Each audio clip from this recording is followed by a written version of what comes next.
La Biblia presenta algunos pasajes donde Jesús se enoja. Es difícil imaginarse a Jesús enojado, pero en algunas ocasiones así procedía, así se enojaba cuando la situación lo ameritaba.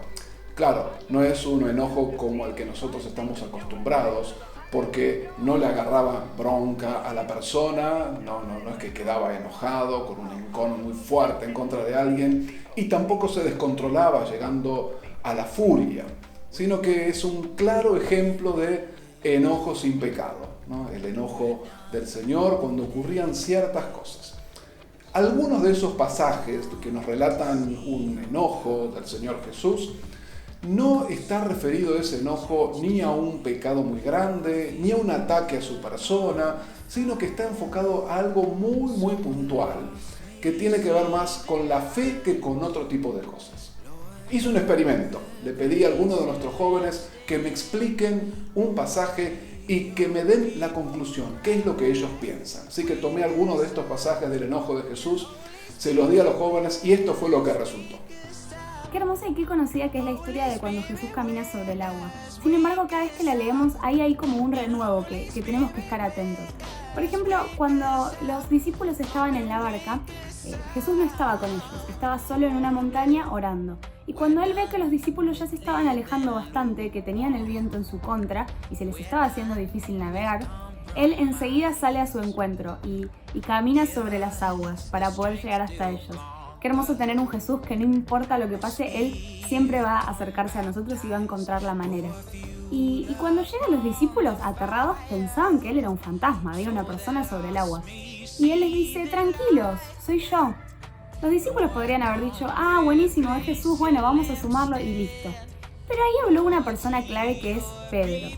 Pedro no estaba conforme con eso que le dijo Jesús. Pedro realmente quería experimentar si era Jesús. Si sos Jesús, entonces llévame a caminar con vos sobre el agua, un nivel más.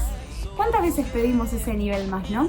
Y Jesús, simple, sin retarlo ni nada, le dice, vení Pedro, sí, soy yo, camina sobre las aguas. Y Pedro, sale de la barca y en el instante en el que empieza a sentir el viento, es como que se desconcentra de esa mirada en Jesús y cae y se empieza a hundir. Y le dice, Señor, sálvame. Y Jesús se enoja muchísimo, le dice, hombre de poca fe, ¿por qué dudaste? ¿Por qué dudaste si hace un rato había convertido 5 panes y 2 peces en comida para 5.000 hombres? ¿Por qué dudaste si viste todas las cosas que yo puedo hacer?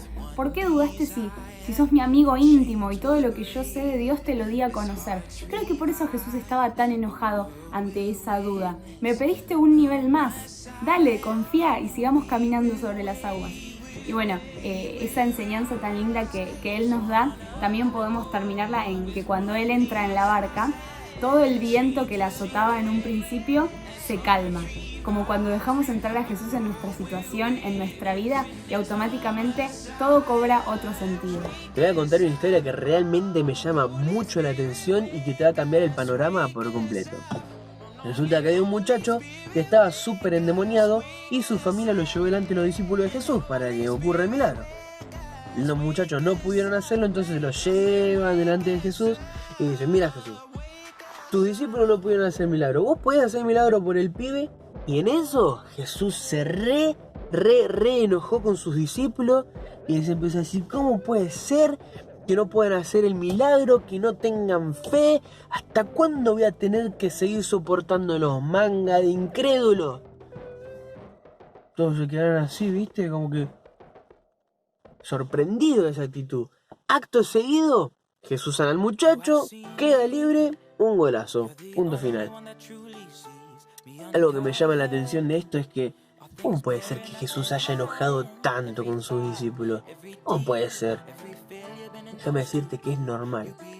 No es que a los discípulos no los conocía, no tenía ni idea de quiénes eran y los veía por primera vez. No, ya había historias juntos, había anécdotas, había charlas, había risa, había juntada de play hasta la madrugada, había domingos de asado juntos. O sea, tenían una amistad, había un círculo de confianza entre ellos. Por eso es que Jesús empezó a decirles estas cosas, porque tenía confianza. Jesús lo vino a llamar amigo, no siervo. Entonces, justamente un amigo dice las cosas así de cara, no te anda ocultando las cosas. Y por eso, como Jesús era su amigo, les empezó a decir estas cosas, porque había confianza. Y sus discípulos, al no tener fe, Jesús no se podía quedar callado. Los tenía que incentivar, motivar. No es que los estaba criticando o condenando, sino que lo que hacía era para motivarlos, inspirarlos e impulsarlos en su fe. Me encanta cómo contaron las historias, ¿no? Cómo las interpretaron con su propia forma de ser, ¿no? Y esa verdad bíblica llega hasta nosotros como un relato que nos impacta. Así que muchas gracias, y qué interesantes las conclusiones que nos dieron, ¿no? Acerca de la historia, acerca del porqué del enojo de Jesús. Y ustedes habrán visto en cada uno de los relatos que hay como un hilo común, que es la incredulidad, la falta de fe. El Señor Jesús decía en una ocasión, hombre de poca fe, ¿por qué dudaste? O a todos los discípulos, hombres de poca fe. O si no, les decía, ¿por qué se asustan tanto? ¿Por qué dejan que les nazcan dudas? Y en otra ocasión les dice, ¿hasta cuándo voy a estar con ustedes? ¿Hasta cuándo, incrédulos, voy a estar con ustedes? Esta generación incrédula. El Señor Jesús se ponía mal ante la incredulidad. Y es que la incredulidad es algo que realmente impacta nuestra relación con el Señor.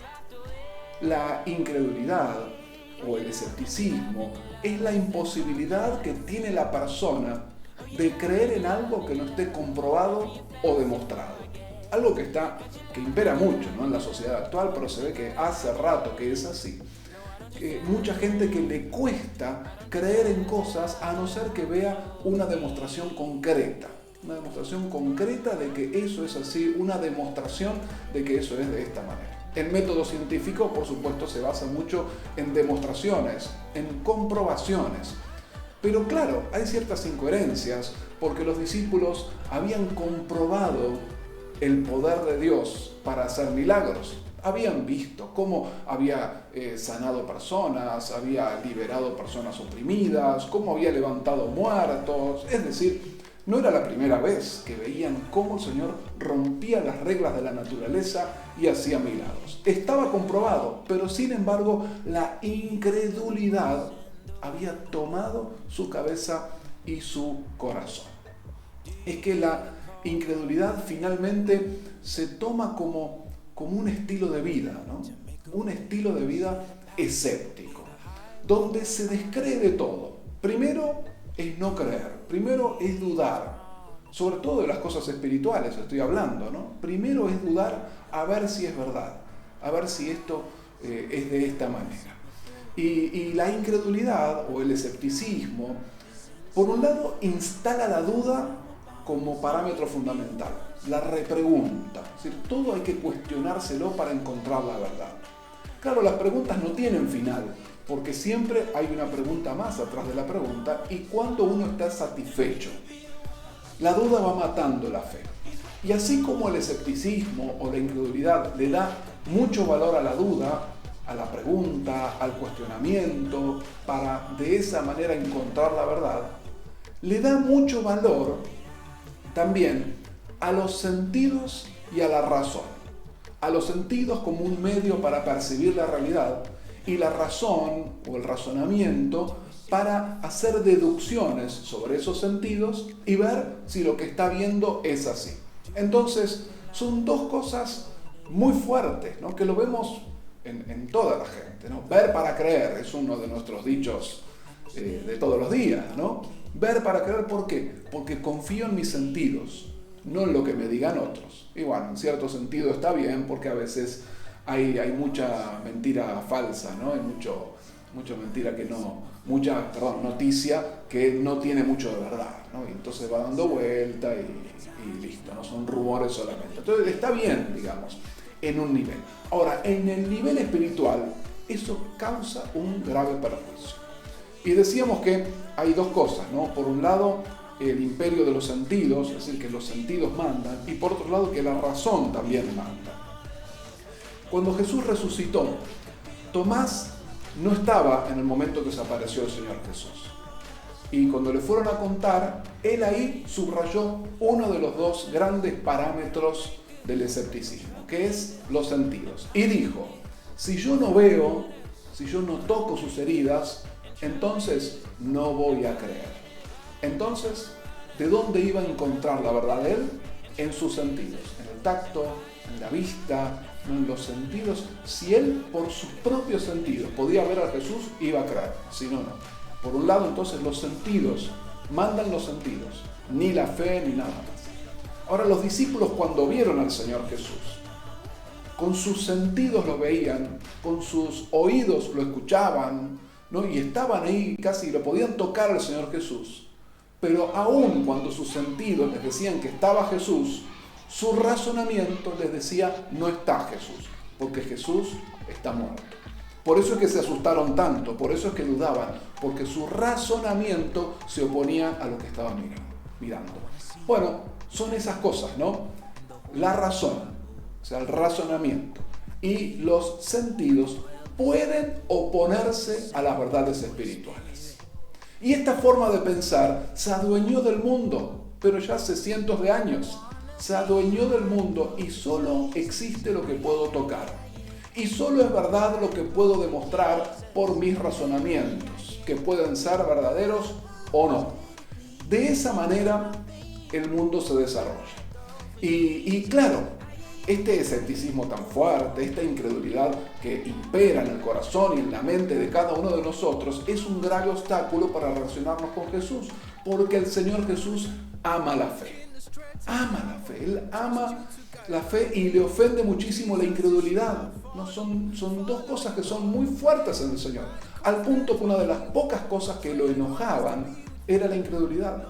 Ahora, cuando venía alguien con fe, dice la Escritura que él se maravillaba, ¿no? Como que quedaba sorprendido de la alegría, se maravillaba porque el Señor Jesús y el cielo mismo ama la fe, considera la fe. Y la fe es la certeza de algo que yo todavía no pude comprobar, ni por mis sentidos, ni por mi razonamiento, ¿no? La certeza de lo que se espera, la convicción de lo que no se ve, eso es la fe, eso es la fe. Y el Señor Jesús espera de nosotros fe.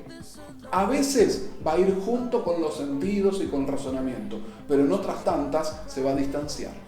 Y la Biblia va a decirnos una cosa y nuestro razonamiento va a decir otra. La fe es creerle a la Biblia, ¿no? Y el espíritu de escepticismo es no creerle a la Biblia, sino primeramente a nuestros razonamientos, que obvio pueden ser fallidos también, ¿no? Porque no tenemos todas las cosas como para sacar las conclusiones más perfectas, ¿no? No tenemos todas las variables del mundo, hay cosas que no sabemos y suponemos. Entonces, por un lado la fe y por otro lado la incredulidad. El Señor ama la fe. Tenemos que creer aún las cosas que no podemos ver. ¿Y sabes qué? La fe es un don, la fe es un regalo. La fe es algo que ni vos ni yo podemos producir.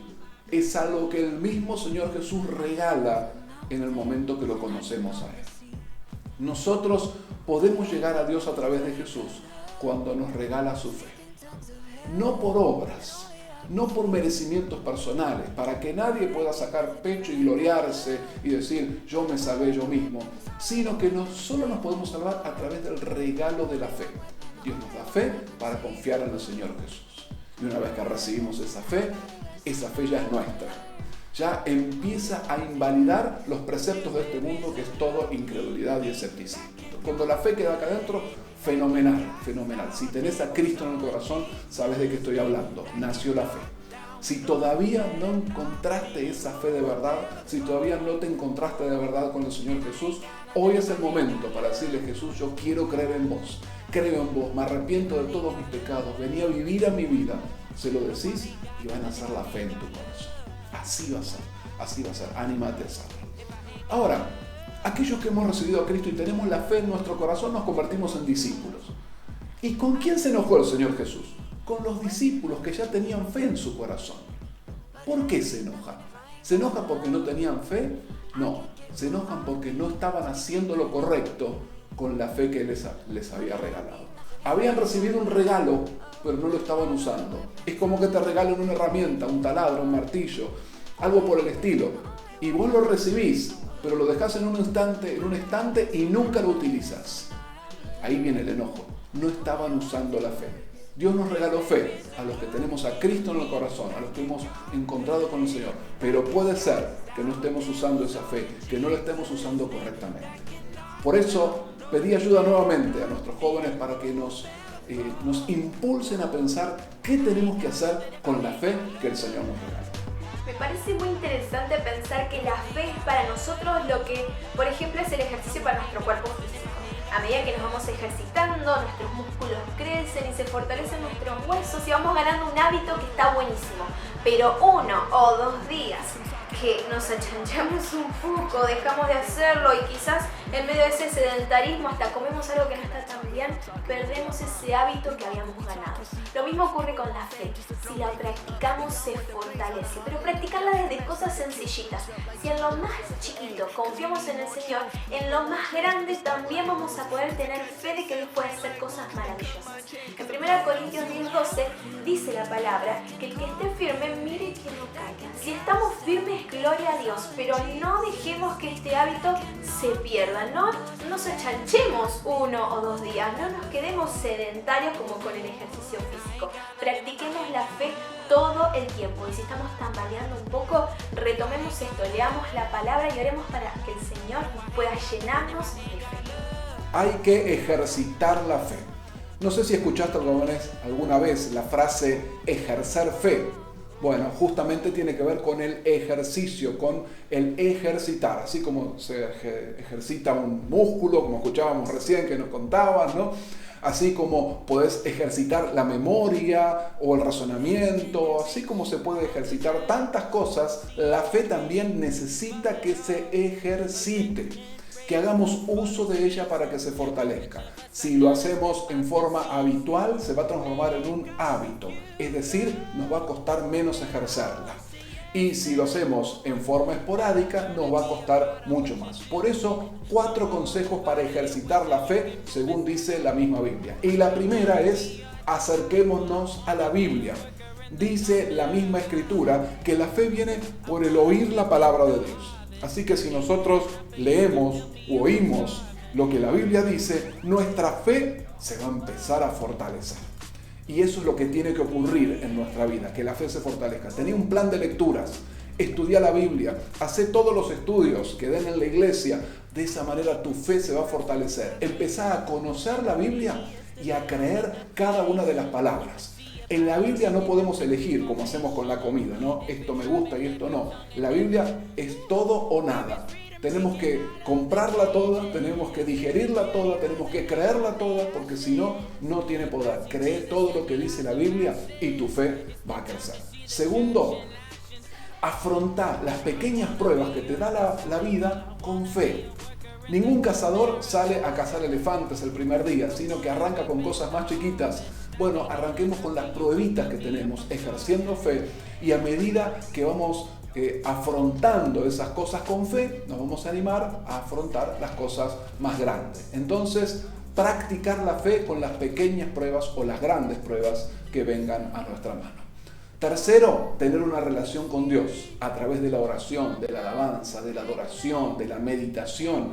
Todo eso va a hacer que nos acerquemos a Él y nuestra fe va a empezar a crecer cada vez más porque vamos a estar conociendo al Dios vivo, al Padre de la fe, que nos va a dar cada vez más de esa capacidad de creer. Y por último, juntate con hermanos llenos de fe. Relacionate con ellos, llamalos, habla, mensajeate. Eso va a hacer que nos contagiemos la fe. Porque la verdad es que nosotros podemos aumentar la fe del otro o también hacer cosas para disminuirla si sembramos en escepticismo e incredulidad. Así que animémonos a la fe, unos a otros, juntate con esos que te van a animar de la fe.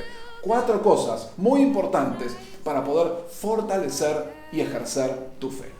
Uno de los aspectos que tenemos que resaltar de la fe cristiana es que si creemos en Jesús, si creemos en Dios, tenemos que esperar que lo irracional o lo que muchas veces vemos como imposible puede llegar a ocurrir. Nosotros no vamos por la vida pensando que, no sé, que en vez de caminar voy a ir flotando. Pero cosas que parece que no se van a caer, estructuras que parece que siempre van a estar así, o problemas que parecen que jamás se van a solucionar, tenemos que esperar que puede llegar a solucionarse, porque tenemos un Dios que es más grande que este universo, que no tiene leyes de física, no tiene leyes de tiempo, no tiene límites.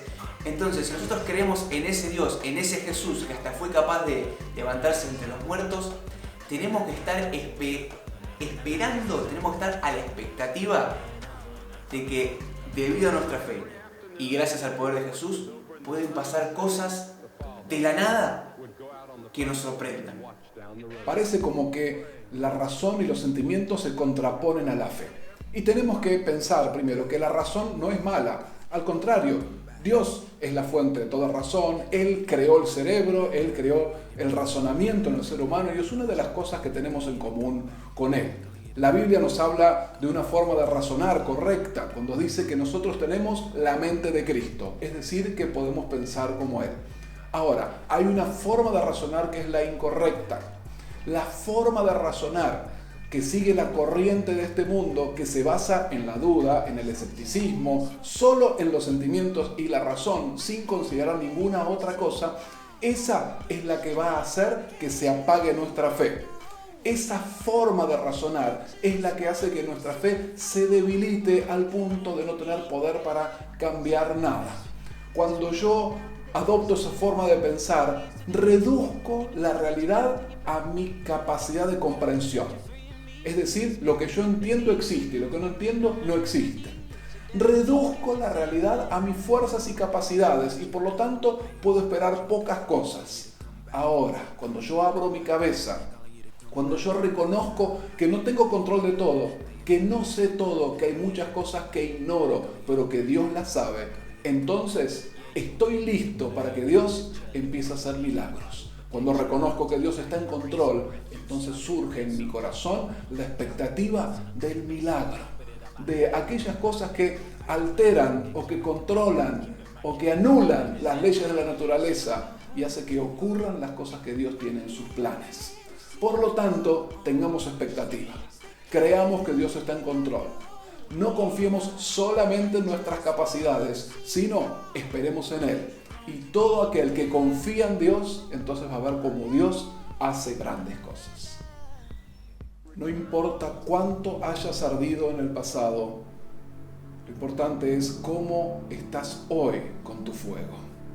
No importa cuánto fuego hayas tenido antes, ¿no? Y cuántas cosas hiciste y que serviste con los siervos más grandes de Argentina codo a codo para bendecir a los demás y que orabas no sé cuánto tiempo y que los enfermos se sanaban y que las personas aprendían cuando enseñabas y que enfrentabas los desafíos y podías ir adelante porque tenías la fe muy encendida. Son todas historias muy lindas, pero ¿qué pasa hoy?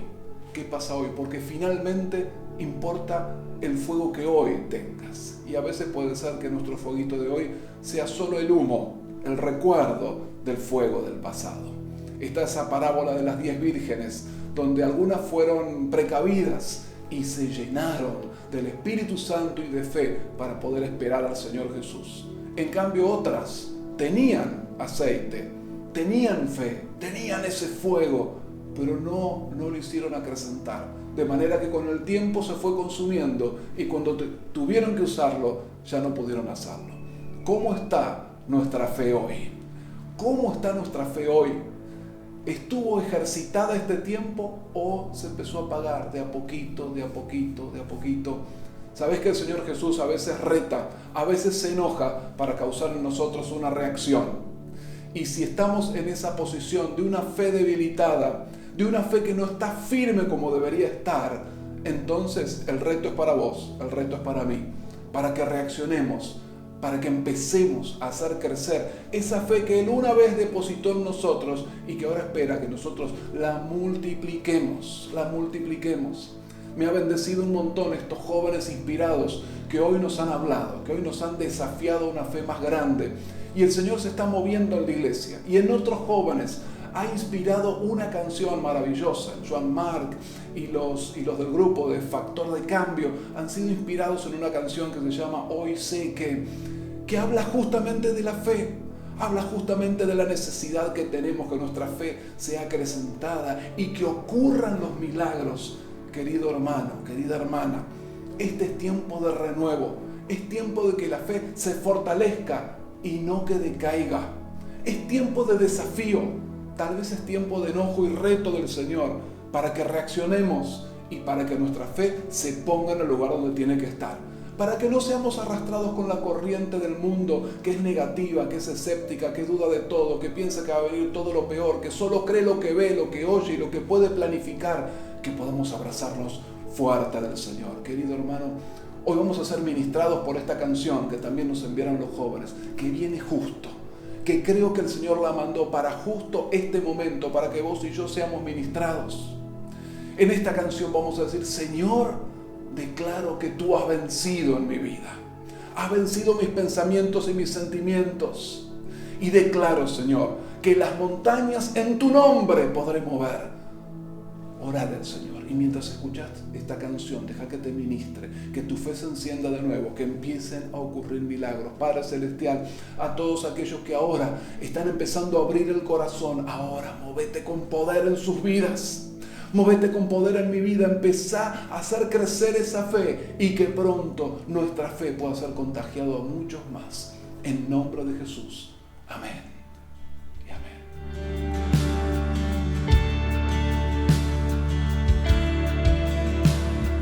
Abro el corazón a ti, mi Dios. Quiero que estés conmigo hoy. A veces siento que estoy alejado, mas hoy yo sé que tú estás a mi lado.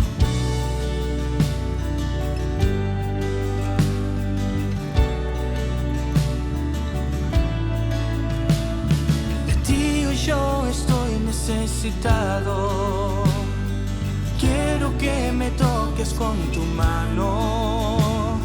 Gobierna y moldea mi interior para cambiar todo alrededor. Desciende una vez más, por favor. Yo quiero que llenes mi corazón.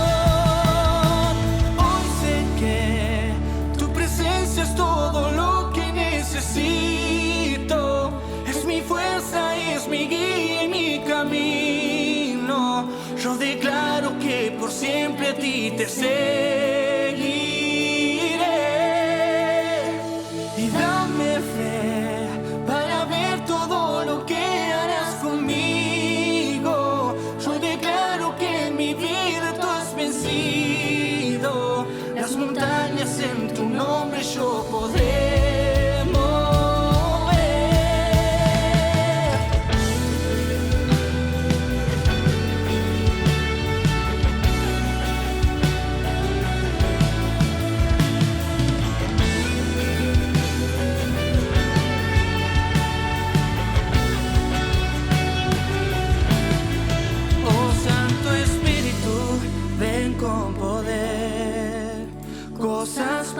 Cuando empieza tu mover, oh Santo Espíritu, ven con poder.